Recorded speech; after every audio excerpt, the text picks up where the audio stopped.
یہ مختلف علماء کا آج کل مختلف نظریہ ہے، تو آپ چہرے کے اوپر جو حجاب ہوتا ہے اس کو کیا قرار دیتے ہیں؟ واجب ہے یا اس کے بارے میں کوئی احادیث ہوں تو بات تو بالکل واضح تھی، مگر اس دور میں آ کر نا کچھ علماء نے اس کو بالکل گڑبڑ کر دیا کہ اندرون خانہ جو ہے نا، جس کا ذکر سورہ نور میں جو یہاں سے شروع ہوتی ہے کہ اہل ایمان جب لوگوں کے گھروں میں داخل ہو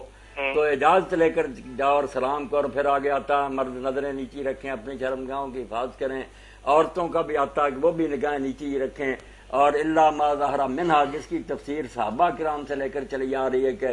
بغیر میک اپ کے ہاتھ اور یہ گھٹوں تک جو ہاتھ ہیں یہ منہ ننگا رکھا جائے۔ تو گھر میں تو یہی بات ہے کہ جس کو آپ گھر میں آنے کی اجازت دیتے ہیں نا، دیور ہے، جیٹھ ہے یا کوئی دوست بھی یا قابل اعتماد جس کو آپ نے سمجھا کہ گھر میں آ جائے، وہاں تو چہرے کا پردہ نہیں، صاف سیدھی بات ہے۔ امام بھی متفق ہیں، صحابہ بھی متفق ہیں، گھر میں بھی بچیوں کو تنگ کرتے رہیں، ہم کیوں کریں؟ سادہ طریقے سے منہ اور ہاتھ ننگا کریں، باقی دوپٹے وغیرہ ٹھیک کر لیں، اور وہاں جو ہے کہ نظریں نیچی رکھیں۔ وہی بتا رہا کہ وہاں منہ ننگے ہوں گے، گھر کے باہر کہیں نظریں نیچی کرنے کا حکم نہیں آیا۔ وہ بیان ہے سورہ احزاب میں کہ جب عورتیں گھروں سے باہر نکلیں یدنین علیہن من جلابیبہن،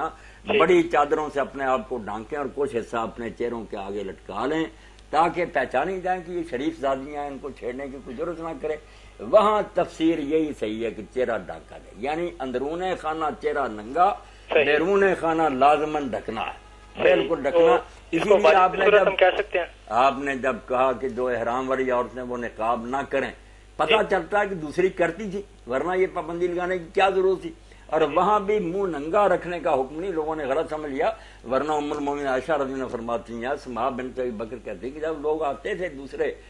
احرام کی حالت میں اپنے چہروں پر اپنی چادریں لٹکا لیتے تھے۔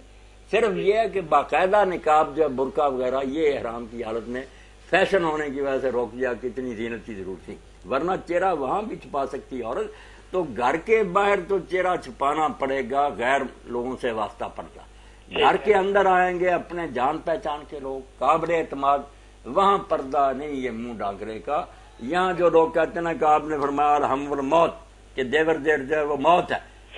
وہ وہاں یہ سوچنے کی بات ہے میرے بھائی کہ وہاں پردے کا ذکر ہے، وہاں تو ذکر ہو رہا ہے کہ جو اللہ اور آخرت پر ایمان رکھتا ہے وہ تنہائی میں نہ کسی عورت پہ، وہ خلوت کی بات ہے۔ وہاں کہا کہ ہم وہاں چہرے کی بات ہی کوئی، جو دیور جیٹ وغیرہ ہر وقت گھر میں رہیں گے ان سے چہرے چھپاتے رہنا۔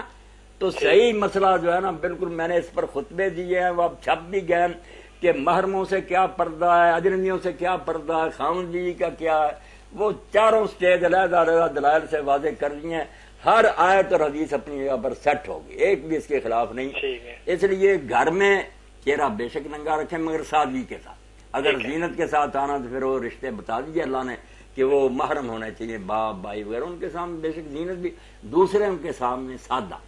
مگر وہ اللہ ما ظہر من، ہاتھ اور منہ ننگے رکھ سکتے۔ ٹھیک ہے جی۔ اچھا، تو اس میں یہ ہے کہ جو تقاریب ہوتی ہیں یا شادی وغیرہ ہوتا ہے جی، وہاں پہ تو مثلا قرابت دار بھی ہوتے ہیں، رشتہ دار بھی ہوتے ہیں اور باہر کے بھی ہوتے ہیں، وہاں تو لازماً چہرہ چھپانا چاہیے۔ لیکن وہ اس میں تو یعنی کہ اگر کوئی باہر حجاب کرتی بھی ہے عورت، لیکن وہاں پہ تو وہ باقاعدہ زینت کے ساتھ جاتی ہے اور چہرہ بھی کھلا رکھتی ہے۔ ہاں، وہ تو میرے بھائی آپ نے ٹھیک توجہ دلائی، اب تو بربادی ہوگی، یہ تقریبیں جو ہے یہ تو بدماشی کا گھر بن گئی، سارا پردہ ختم، سر بھی ننگے، غیر مردوں کے ساتھ خلا ملا،